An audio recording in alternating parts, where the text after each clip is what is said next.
for-profit businesses can get all sorts of grant funding for different reasons. I was shocked when I first sort of started helping entrepreneurs with funding, and so many people, particularly women, skip out grants because they don't realize they are suitable for it, or it feels like too much of a leap to actually get that grant funding. So they think, actually, well, maybe I'll just use my own savings, my own money. But actually, if you don't utilize grants at the beginning, you might miss out on your chance to get some of that, what some people will describe as free money. Now, I wouldn't describe grant funding as free money, and I'll explain why in a minute. But grant funding can be used for all sorts of different reasons, even when you are a for-profit business. So you can use it to buy equipment, you can use it to pay your staff, you can use it to launch a new idea, you can use it to fund a research project, you can use it to grow and scale an existing idea. It can be used for all sorts of reasons. What's key is to understand what you want grant funding for and really look at the terms and conditions and the details of the grant that you are applying for. What I see time and time again is people invest a lot of time and sometimes money into doing a grant application, and then actually, once they've gone through 2 months of doing an application, they come back and go, you don't fit the T's and C's. You want unrestricted core funding to pay for your staff. And this grant explicitly says on the website, we cannot spend money on. You can't use this grant money to pay your team.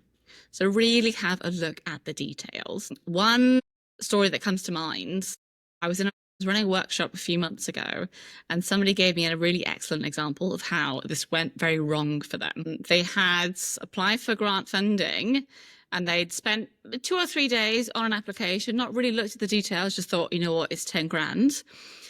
Then they won the grant funding, and when they received the money, they saw the terms and conditions, and it was, this money can only be spent on trips to go to Latvia to expand your business into that particular geographic area. And they had no intention at that point of expanding to Latvia. It was not a target country for them. And so they just couldn't use that money.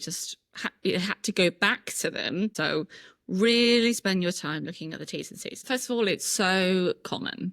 It's common because somebody that is offering a grant is really only doing marketing maybe a few weeks or a few months before that grant. And sometimes, because marketing gets a bit slow and it's not shared in all your networks, it can come to you too late through a newsletter or through a friend sending it to you, or you see on social media. It can come to you too late, so you don't have time to apply if it's a hefty application, or you've already missed the deadline. And that can be really, really frustrating because not all grants are suitable for you. If you are potentially in a more niche sector, or looking for more geographically specific grants, then you really need to be aware of what's happening right now, and also what is in the pipeline for grant funding that you could be applying for in the next 6, 9, 12 months. Because you might have to do a few applications to get good at grant funding. So number one is to put together a very simple Google Sheet. We have a template that we share in our alternative funding school, which just allows you to track what grants you're looking to apply to. So it's, what is the grant? When is the deadline? Some grant applications will allow you to look through the whole application so you can see what all the questions are, so you can make a prediction about how long it might take you. Usually the smaller the amount of the grant, the easier the application is in terms of what it needs from you. If it's a 5K grant and it's going to take a few weeks, that may not be a good use of your time. It's more the 100K grants, 500K grants that will take 2-3 months to do. So That's the first one, is to get this tracker together. The second one is to think about different places where you could look for grants. And the usual places people look would be social media. You can start following different foundations, different grant making bodies to see when they're releasing grants. But again, they're not going to tell you about them until it's live. So you're not going to have information before that. Newsletters can also be a really good one. Start following some people that are gathering this kind of information, who work with small businesses, and also the newsletters of these grant makers is a good one. So like there's a few sources you can start gathering information from. Another one is just the internet, right? It's a Google search, trying to work your way around what's happening on the internet and trying to find, but you need to have the right terms, the key terms, to be able to find grants. So that's what I would suggest. To speed up the process, we do have our own database, because we went through this process ourselves in terms of, I coach a lot of businesses and it was always like, we need grant funding, but it's too much time. So we decided to create a database that gives you up-to-date information of what grants have open applications right now and also coming up. So you can see in 2 months' time, there's a really great Google grant that you can apply for. You can get your team ready and resourced to apply for it. It really does save at least a couple of hours per week in terms of searching for it. And people find grants that they really would never have found elsewhere. We particularly focus on ones that are like less easy to find. So ones that are like more local or more regionally focused, rather than, the Innovate UK ones, which are highly competitive. Particularly at the beginning, you might have a better job actually finding the ones that less people are applying for. Or if you're really focused on accelerator programs, again, you need to know when they open and when they close to get a chance of participating in any of them. That is a great question. And I know if you're listening to this and you've put in loads of applications and you haven't got anywhere, do not give up. It really is a bit of a numbers game. It's a numbers game, and it's also really understanding how grants work and what you need in terms of a high quality application. Now, some of it is just down to luck, right? Like if a grant making body's got 1,000 applications, some of it is just luck in terms of who wins, because they're all good applications. But often, particularly now, because of AI, there's so many more applications, but a lot of them are very low quality.